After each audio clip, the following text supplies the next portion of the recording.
Hi there! Good morning, good afternoon, good evening, and good day. RJYC Vlog here. So, nandito ako sa parking lot kasi we're gonna go pick up Miss Maharlika, the Boljakera girl. So, I have some flowers for her. Look. Surprise! Ayan. Yan ang flowers ko for Miss Maharlika. So, I'm going to pick her up. Kasama yung ating mga alindog na maisog ng Vancouver. Kasi sabi, hindi na raw maisog eh. Parang bawal daw yata kaming gamitin. Yung maisog, kaloka. Parang nagiging katawa-tawa na tayong mga, Duterte supporters eh. Dahil sa mga bangayan na yan eh, no? Nagiging katawa-tawa na kasi like everything that the other vloggers do, the other one will say something, you know.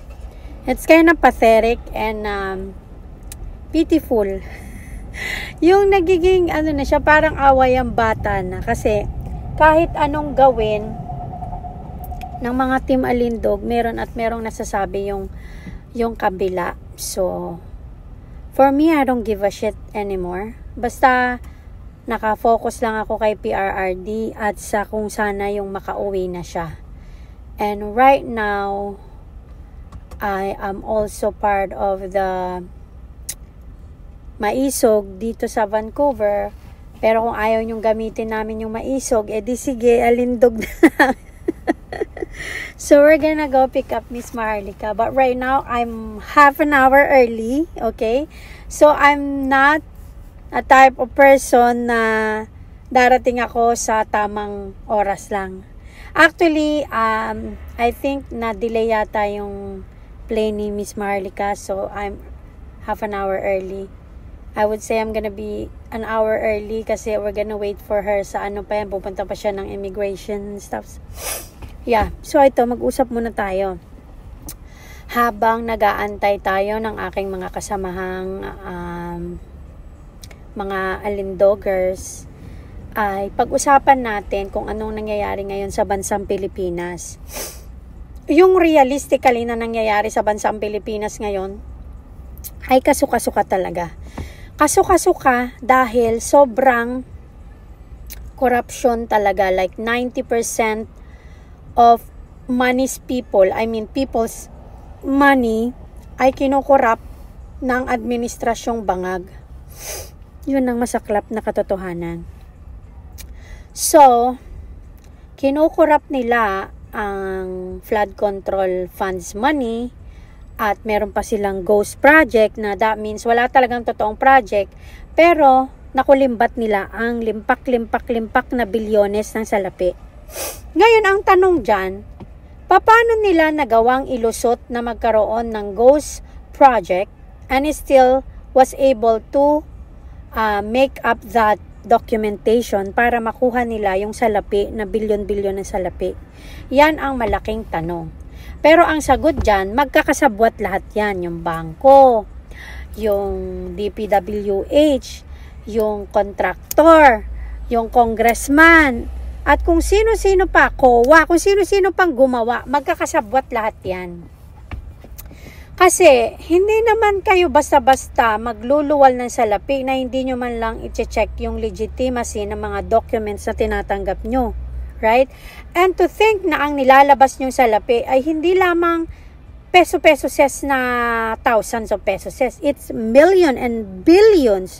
Billions of money ang nilabas nyo para gamitin dyan sa maanomalya nyong budol na flood control.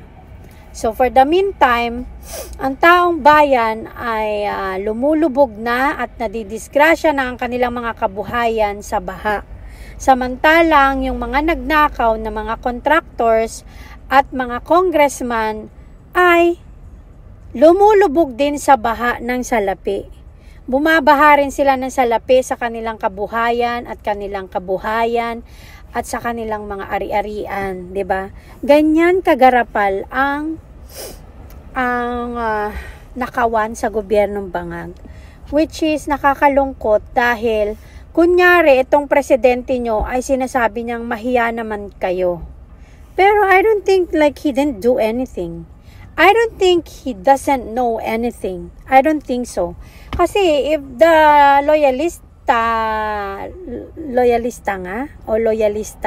claiming to be na matalino ang kanilang presidente, paano siya naisahan, nakuhanin at nakawin yung bilyon-bilyong pera ng taong bayan just like that without showing a proof na meron talagang flood control? Bakit kanyo? 3 years na. So yung first year, yung second year at yung third year mo ng pamumuno mo, hindi mo chinek kung nasaan nakalagay at nakatayo yung mga flood control project na yun? To think na every year meron kayong billion funds para sa flood control. So, doon mo malalaman na magkakasabwat lahat yan. Imposible na wala silang alam. At ang pinakaulo dyan is yung mga congressman. So, merong ano rito, fire rescue. Saan na naman kaya may sunog? Anyways, yun, ang ingay, pasensya na. So, yun, di ba? So, paano makakalabas yung bilyon-bilyon na salapi na yon for the last 3 years and he didn't even ask if there is really project for flood control? Kasi every year binabaha ang Pilipinas. Every year, hindi lang siya basta baha. As in, sobrang to the highest level of baha-bahang namamatay pang mga tao. 'Di ba?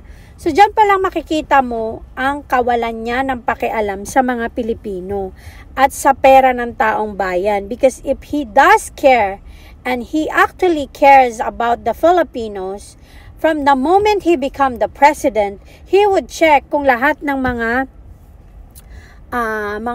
projects o mga build na ginagawa ni PRRD noon ay kung hindi man lang niya sana nalalagpasan, kahit man lang sana napapantayan niya, 'di ba? Pero kung papansin niyo, wala talaga. Tapos to think na baon na ang Pilipinas sa 17 trillion na utang at hindi lang yan 17 papunta na yan ng 19 kasi nagbabalak na naman siyang umutang ng 2 trillion something para daw sa deficit, para sa kulang. So, dyan mo makikita kung gaano ka incompetent ang administrasyong bangag. Kasi nakafocus lang sila kung paano sila makakapagnakaw. Nakafocus lang sila kung paano siya iinom ng whiskey sa alas 10 ng umaga. Nakafocus lang sila kung paano sila makakapag-smuggle. Nakafocus lang sila kung paano sila magpaparami ng salapi. Yan ang katotohanan. Pero the truth is, he doesn't care. Like these people who are corrupt, from the moment na umupo si Bangag ay wala silang ibang inintindi kundi ang mag-full force na magnakaw na lang ng magnakaw kasi alam nila na kapag Duterte na naman uli ang namuno, hindi na uli sila makakapagnakaw. So full force na nila. Plano nila talagang simutin at pahirapan at patayin lahat ng mga Pilipino hanggang 2028. Kaso ang tanong dyan, aabot pa ba siya hanggang 2028? So yun ang malaking katanungan. Anyways, yun ang nakikita ko dyan. Wala silang pakialam sa taong bayan at ang pakialam lang nila ay ang mga bulsa nila. Yun ang katotohanan dyan. Huwag na tayong maglokohan. Kaya inaabangan natin si Senator Rodante Marcoleta na parusahan talaga lahat ng mga magnanakaw, lahat ng nagnakaw sa bansang Pilipinas, lahat ng nagpahirap sa mamamayang Pilipino. Inaabangan po namin, Senator Rodante Marcoleta, ang inyo pong Senate hearing na hindi pa tapos at sana po sa Senate hearing na yan ay magkaroon naman ng hustisya ang taong bayan at ang bansang Pilipinas sa mga kurakot na to at hindi lang puro hearing. Sana meron talagang managot, merong makasuhan at merong makulong. Okay? Yan ang inaabangan natin kasi nakakalungkot talaga. Actually, my mom used to watch lahat na nangyayari sa Pilipinas pero ngayon she doesn't wanna watch anymore. Kasi sabi niya wala naman nangyayari, puro ganyan naman. Hindi naman nagbabago. Puro kurakot pa din. Kahit anong gawin ng bansang Pilipinas, puro kurakot pa din. Kaya Ganyan ang nangyayari.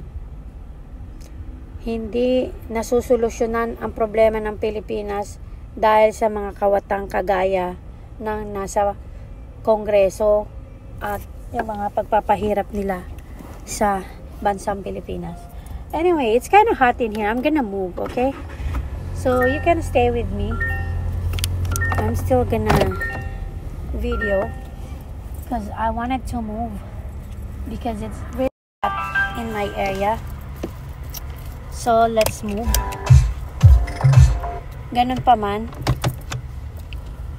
Ang masasabi ko lang dyan is ang bansang Pilipinas ay walang pag-asa kung hindi magbabago ang mga Pilipinong kurakot.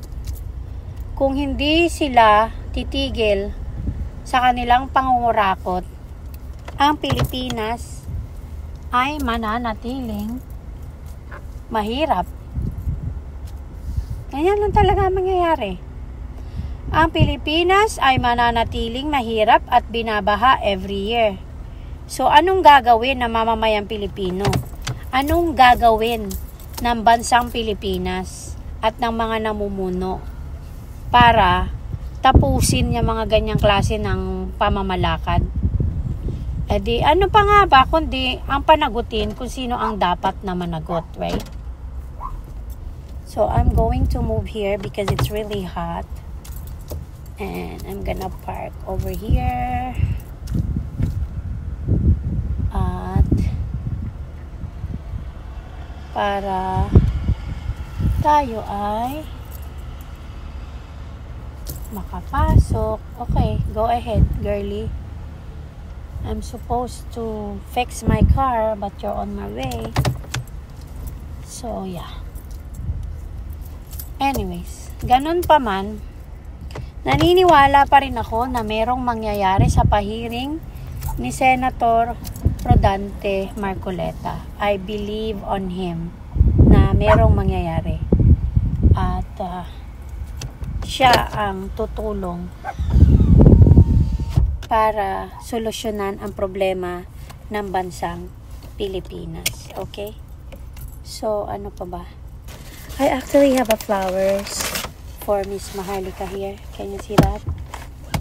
This is the flower I'm gonna give her later when she comes. Right now, I'm still in the parking lot because I'm half an hour or I would say an hour early. Kasi kahit lumapag yung plane niya ng 2:30, it's like 2:20 right now. It's still, we're gonna wait there kasi pupunta pa siya ng immigration. She's gonna pick up her luggage, you know. So, yeah. So, ilalagay ko na lang tong flower na to dito para maganda tayo sa paningin with the flowers. Ayun. So, yun nga. Tapos, eto pa. Ang nakakatawa dyan, yung mga maiingay doon sa 125 confidential funds na nagagalit kay BP Sara, na alam naman natin na hindi totoo yung kanilang mga pinagsasabi dahil ilang beses nang na-clear ng COA si BP Sara. At ang kanyang rating when it comes to what she's doing is really unbelievable dahil ang like 80-90%, 85% pa rin ng mga mamamayang Pilipinong nagtitiwala sa kanya. Tapos itong mga loyalista nga, mga yellow tae, mga pink lawan, hindi sila nagsasalita. They're not saying anything about the flood control. Yung mga anomaly sa flood control, hindi sila nagsasalita. Pero yung anomaly dito, sa sinasabi nilang 125 daw na confidential funds ni BP Sara na hindi naman niya nilustay talaga, ay doon sila nag-iingay. So, doon nyo makikita ang pagkakaiba ng totoong nagmamalasakit sa bayan. Yung, kunyari, ginagamit nila yung taong bayan, ginagawa namin to, impeach yung si BP Sara para sa taong bayan, like, they always use taong bayan para sa kanilang mga kalokohan. Pero nakita nyo ba kung anong-ano yan? Did I actually turn off? Hold on, I think I didn't turn it off. Ang dami kong daldal, di ko pa pala pinatay. Anyways. So nakita nyo ba? Ginagamit nila ang taong bayan para pagtakpan yung mga kalokohan nila na patanggal si BP Sara. You know? Ang init dito. Let me remove this. Okay. Yan. Kaso lang hindi ko kayo makita. Anyways. So yun, di ba? Ginagamit nila yung kanilang palusot na para sa taong bayan, yung pagpapa-impeach nila kay BP Sara. Pero technically, sila pala yung totoong mga magnanakaw. Right? Sila pala yung mga totoong may ginagawang kalokohan sa taong bayan. Di ba? Nakakasuka tong mga congressman na to eh. Alam nyo ba? Breaking news. Alam kong alam nyo na to, pero i-breaking news ko pa rin sa inyo na lahat ng mga nagpa-impeach kay BP Sara, lahat ng mga member ng Tuwadcom at ng Tridorcom, yung mga yan, si Chua, si Dante Fernandez, si Abante, si Konghon, si Adyong, sino pa ba? Si Castro, si De Lima, sino pa? Ang dami-dami nila. Naniniwala ko na lahat yan, may dinekwat yan sa flood control project. I'm pretty sure of that. Kasi bakit nila pina-impeach si BP Sara for that certain amount of money, pero tahimik sila sa billion-billion na flood control money, 'di ba? Diyan pa lang makikita mo na ang pagkakaiba. Like, you know,